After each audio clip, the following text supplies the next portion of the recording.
Hi guys, in this video we will see how to enable reduce loud sound option after iOS 26 update. Apple has introduced a new features.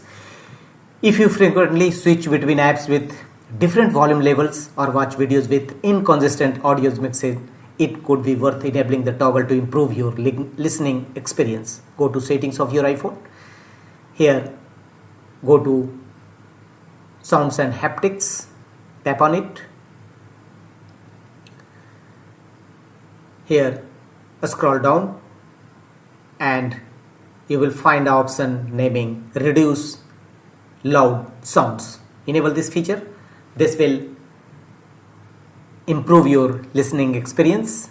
You frequently switch between apps with different volume levels, so you will find a different sounds, equal sounds for various type of apps and features or videos in your system. So turn the toggle button on to enable reduce loud sounds option in iPhone after iOS 26 update.